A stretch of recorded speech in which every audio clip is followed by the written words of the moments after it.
All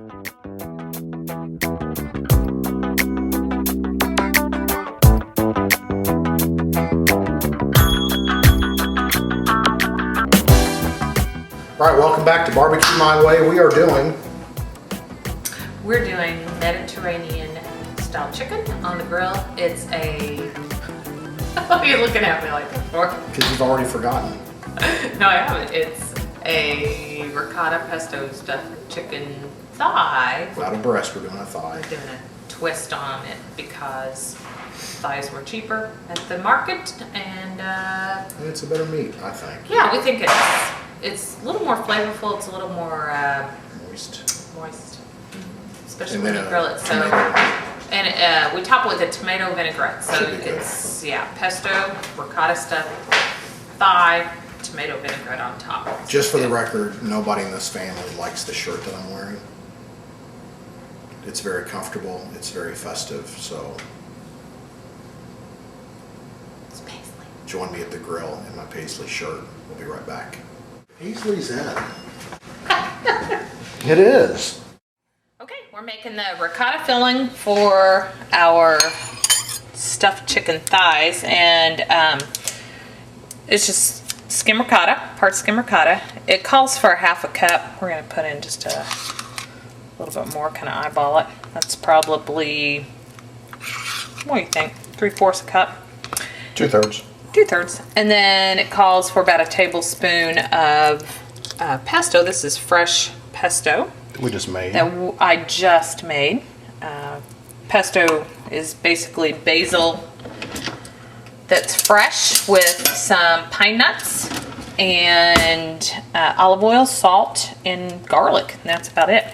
And you just put that in a food processor and blend away, and it makes summer in a bowl is what I call it. It We're going to be tastes freezing delicious. a lot of it for the winter. Yeah. We always grow pesto or basil so we can make pesto. All right, we'll be Freeze right back. it. All right, so now we've got the thighs out. When you buy thighs that are boned already, they're kind of laid out perfectly for this sort of thing. We thought about taking a rolling pin and pounding them out a little bit more, but I think this will work great. So they're already kind of laid out, and we just put the pesto filling in, and then you got to be a little surgical with toothpicks. Now get the good toothpicks, not those cheap square ones, because those things fall apart. You want these nice ones. So the first thing that we do is kind of do more or less a crisscross, which takes a strong toothpick. So what I've done And a is, strong man. so what I've done, I don't even know where to go with that.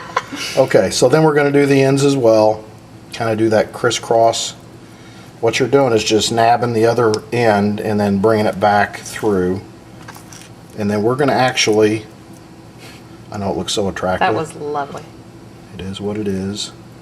This is so the filling stays inside, by the way. But Doesn't we're going ooze to out. kind of slow smoke it on, and I'm using pecan today with a little hickory. Little pecan And wood. then we'll finish it over the grill, put it with on maybe a little bit of lettuce, Liz, or spinach. Bit of spinach with the chicken, and then the vinaigrette Sure. I didn't with my think Paisley lettuce, shirt. but I Whatever. was thinking. Maybe not. We'll figure it out. when we get there. We'll show you in a minute. All right. Now we gotta hold on. Come back to me. I'm showing in a minute. Now we're gonna go to the vinaigrette, which is very simple. Okay. Liz is taking over for the vinaigrette. She says she doesn't handle that stuff. Nah. Raw meat. Bleh. Dave's done the hard work. He's rolled these suckers up, so I'm just gonna brush them with a little olive oil and a little bit of salt. Not too heavy on the salt. There's some saltiness in the ricotta and in the pesto, but lots of pepper. Fresh cracked black pepper.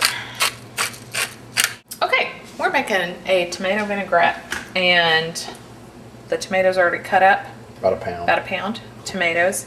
And then you want to take a lime and zest it. So we're going to zest a lime. And when you zest a lemon or a lime, first of all, you kind of want to take the peel off because that's not so good zested. And then you want to just get, you know, the colored parts. So the yellow if it's a lemon, the green if it's a lime. You don't really want that pithy part that's white. So just kind of, you know, brush across it like that. Get a nice grater. And we'll be back to show you the rest of this in just a minute. So get all that one. So there's our zest. And so we're gonna place that in the bowl. And that's a pretty fine zest. You can make it a little, if you don't have a microplane, you can make it a little thicker, of course. Then we're gonna take the lime and we're going to juice it. And since it's all going to the same place, I'm just gonna put it all in this bowl. So I find this to be the easiest method. I just take a fork and move it back and forth as I squeeze the lime, and it does a pretty good job juicing it. We have our lime and zest set aside. Next part, we take our chives. We grow these also in our garden, but you can buy them at the store. And since we're gonna process them, you can just cut them up into some chunks, place them in your food processor. Get in there. You might want to chop them up a little more finely, but my husband said he needs to get to the grill and he's videoing, so we're hurrying. All right, then, and this is real simple. Just a 1/3 cup of vegetable oil. Sorry, olive oil. And then we place the lid on and we're just gonna process that.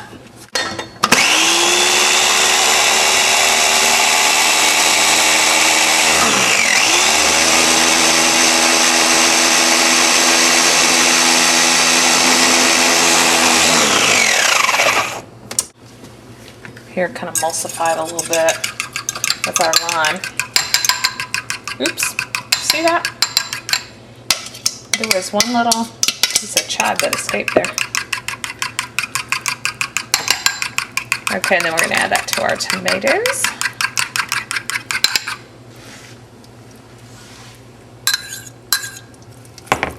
That's our tomato vinaigrette. And we'll need to salt and pepper that to taste. Let me fish that chive out. Get out of there, buddy. Okay, I gotta go ahead and check the chicken. Bye. Go. All right, here's my setup, indirect, and I've got a hickory log that separates it, which gives it obviously some hickory flavor. I'm gonna throw on some pecan as well. All right, now we start adding the chicken on the indirect side.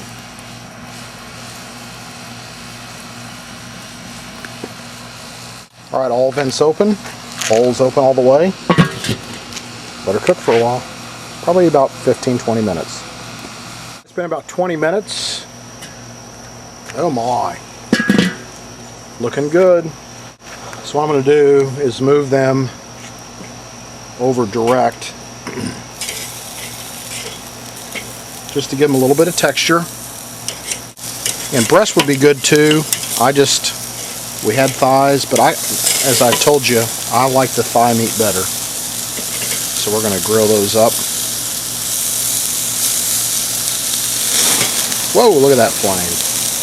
Don't let that bother you. If you get a flame like that when you got a Weber, just put the lid back on. And if you're using a gas grill, just pull it to the neutral side or the side that doesn't have heat, because you always want to keep kind of a cold spot of your grill available in case you have a flame up. Alright, I just took the lid off and we're just going to turn them. Give them just a little bit of texture on the other side. Again, the chicken's was probably almost all the way cooked through the first time using indirect. So this is more of a finishing it off and getting some texture. Alright, we're taking them off.